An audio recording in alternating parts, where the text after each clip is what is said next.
Nou vriende, ons is die Here nog dankbaar dat hy vir ons uitgespaar het. Ons vertrou dat u 'n goeie nag se rus gehad het. Ons vertrou dat dit gaan goed met elkeen van u, ook so met u geliefdes. Ons bid dat die Here vir ons wysheid sal gee ook by vanmôre se oordeenking. Nou vanmôre staan ons stil by Spreuke 24 vers 17 tot en met vers 26. Nou jy sal sien dat sekere verse wat saamgaan, vers 17 en 18, 19 en 20, 21, 22, dan 23 tot 26 en dan 27. So kom ons kyk hoe hierdie verse saamval en wat die Here vir ons wil leer. Vers 17 sê, as jou vyand val, verheug jou nie, en as hy struikel, laat jou hart nie juig nie. Dat die Here dit nie sien en dit miskien verkeerd is in sy oë, en hy sy toorn van hom afwend nie. Een van die ander vertalings sê dit vir ons so, moenie jou verheug oor jou vyand se val nie. Moenie juig wanneer hy ondergaan nie. Die Here sal sien wat jy doen, en dit sal verkeerd wees in sy oë, en hy sal jou vyand nie verder straf nie.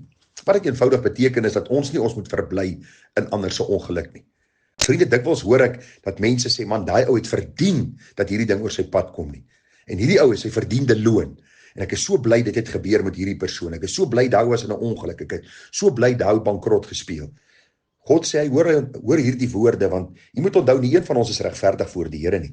As jy vanmôre gewederbaar is deur die bloed van die lam, as jy kind van God is dit net genade. Daarom moet ons bid vir ons vyande. Daarom sê die Bybel vir ons moet seën die wat ons vervolg en vervloek. Dis nie 'n maklike opdrag nie, maar deur die krag van die Here kan ons dit doen. Maar een ding wat ons nie moet doen nie. Ons moet nooit verheug in die ondergang van 'n ander een nie. Want bitter gou kan dit na ons kant toe kom. Hoe dikwels, vriende, daar is verhale sonder getal.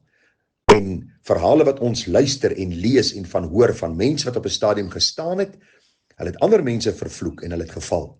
En daar het eintlik niks van hulle oorgebly nie. Daarom, wat is die antwoord vir my en vir jou? Wanneer ons sien dat iemand in die ongeluk val, al was hulle hoe skuldig, kom ons dank die Here vir sy genade dat hy ons gered het van die ongeluk en ons bid vir hierdie mense dat hulle by die kruis van Golgotha sal uitkom. Vers 19 sê, vererg jou nie oor die kwaaddoeners nie. Wees nie afgunstig op die goddelose nie, want die kwaaddoener het geen toekoms nie. Die lamp van die goddelose gaan dood. Nou ons het al male sonder tal oor hierdie saak gepraat, vriende. Ons beny nie die kwaaddoeners nie, ons beny nie die goddelose mense nie, ons begeer nie hulle rykdom en hulle roem en hulle geld en hulle aansien nie. Waarom nie? Want hulle het geen toekoms nie. Hulle gaan 'n donker toekoms tegemoet en hulle gaan 'n ewige oordeel tegemoet. Eintlik moet ons vir hulle bid en vir hulle bejammer en vir hulle hartseer wees en eintlik oor hulle ween, want hulle dink hulle het 'n wonderlike blink toekoms. Maar as die dood na hulle kant toe kom, is daar niks wat oorbly nie.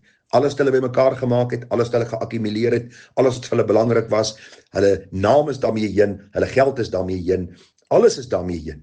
En hulle gaan hierdie oordeel tegemoet waar God vir hulle sê, gaan weg, ek het jou nie geken nie. Daarom het ons geen rede om hulle te beny nie, maar alle rede om hulle te bejammer en vir hulle te bid, dat die Here hulle uit genade sal kom red. Vers 21 en 22 gaan saam, daar staan, my seun, vrees die Here en die koning, laat jou nie in met oproerige mense nie, want skielik sal hulle ongeluk opkom en die uitgang van hulle jare, wie weet dit? Jy sien, die hele groot ding is hier dat ons die Here sal vrees en die koning. Waarom? Vriende, nou ons nie 'n koning in Suid-Afrika nie, maar die Bybel sê in Romeine 13 dat ons leiers moet eer, wat God het hulle aangestel. Ons stem nie altyd saam met wat ons leiers doen nie, en dis reg. Ons moet altyd ons leiers se optrede ooreenkomstig die woord van die Here beoordeel, en daarom moet ons vir hulle bid, dat die Here hulle wysheid sal gee, hulle siele sal red, en hulle sal leer om leiers te wees, soos God wil hê hulle moet wees, omdat God hulle aangestel het. Maar wat is ons verantwoordelikheid? Die Bybel sê, vrees die Here en die koning. Eenvoudig gestel is, moenie in opstand kom teenoor God, oor die leiers wat hy aangestel het nie, moenie in opstand kom teenoor die leiers en 'n oproermaker word en begin dinge brand, of miskien moet misdaad begin, of miskien vergeldingsdade, of miskien soos baie van die mense wat in een of ander beweging self verval en hulle begin moord pleeg, of hulle begin bomme plant, of hulle begin een of ander oproer maak nie. Die Bybel sê, moenie jou in sulke dinge begewe nie. Daar is soveel groepe in Suid-Afrika en wêreldwyd wat bekend staan as verregse groepe of verlinkse groepe om sekere regerings omver te werp. Die Here sê, moenie jou met daardie dinge inlaat nie. Dit het altyd hartseer gevolge. Vrees God, besef hy het regerders aangestel en hy stel hulle af op sy tyd. Wees 'n goeie landsburger en verheerlik die Here in wat jy doen en hoe jy optree. Vers 23 tot 26 gaan saam, daar staan ook hierdie spreuke, is van die wyse manne afkomstig, om partydig te wees, en die gereg is verkeerd.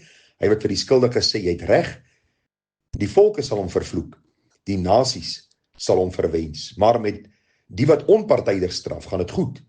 En oor hulle kom die seën van voorspoed. Nou, ek het al verskriklik baie hieroor gepraat, vriende. As u die kruisverwysings volg, sal u sien, daar's male sonder taal oor hierdie saak gepraat, dat ons die reg nie moet verdraai nie.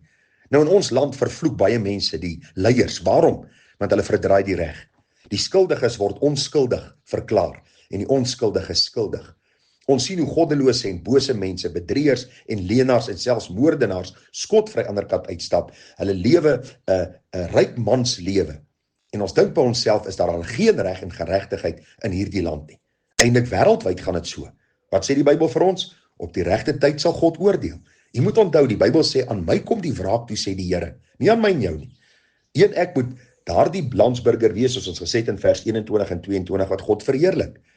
Ons moenie inval by die boosheid van ons tyd nie. Ons moenie saam met hierdie bose, ek wil amper sê, stroom beweeg en onsself inlaat in hierdie boosheid nie.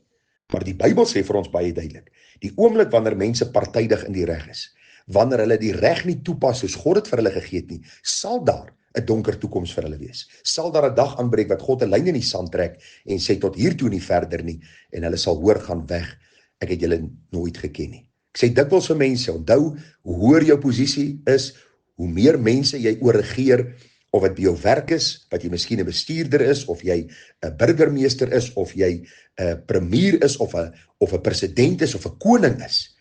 Hoe hoër jou posisie, hoe groter sal jou oordeel wees.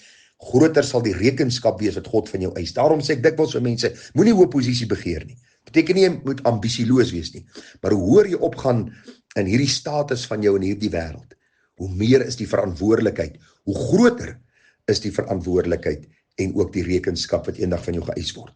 Daarom wees tevrede met wat jy het. Wees 'n goeie landsburger, en as jy bevordering kry, of as jy miskien in 'n posisie kom van aansien, dank God daarvoor en dien hom en eer hom en wys vir mense dat die wet God se wet is en jy pas dit toe heelhartig volgens en ooreenkomstig die woord van die Here. Die laaste vers van vanmôre: maak jou werk buitekant reg en bring dit vir jou op die land in orde. Daarna moet jy dan jou huis bou. Vriende, hierdie vers kan beteken letterlik dat jy later vir jou huis bou, dat dit nie die grootste prioriteit is nie, want luister, in hierdie tyd was so gewees, die meeste het lande bewerk. As jou land nie bewerk is, dan kom nie 'n oes waar jy geld kan verdien om 'n huis te bou nie, beteken dit niks as jy eers die huis begin bou sonder geld nie, want jy gaan halfpad bou en dan is die geld klaar en dan sit jy. So hier gaan dit oor prioriteite.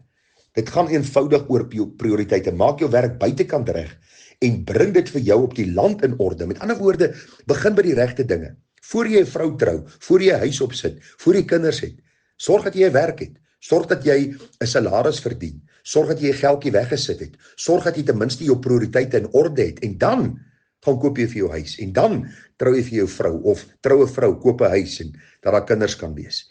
Moenie op die einde van die dag hals oor kop in 'n ding instorm, en jy het skaarse werk, en jy weet nie eens hoe gaan jy vir jou vrou sorg, en dis waar baie ellende kom. Baie keer trou iemand en hulle is hals oor kop, of baie keer gaan hulle 'n besigheidstransaksie aan, as nie genoeg geld nie, as geen vastigheid onder hulle voete nie, later stort hierdie huis van kaarte en duie. Het gaan maar eenvoudig oor prioriteite. En daarom, vriende, as ons meer dink en stadiger optree in wat ons doen, gaan daar minder hartseer in ons lewe wees. Baie keer sê mense vir my, luister, as ek nie vandag teken nie, gaan ek hierdie ding verloor. Dan sê ek, fyn, dan verloor jy hom eerder.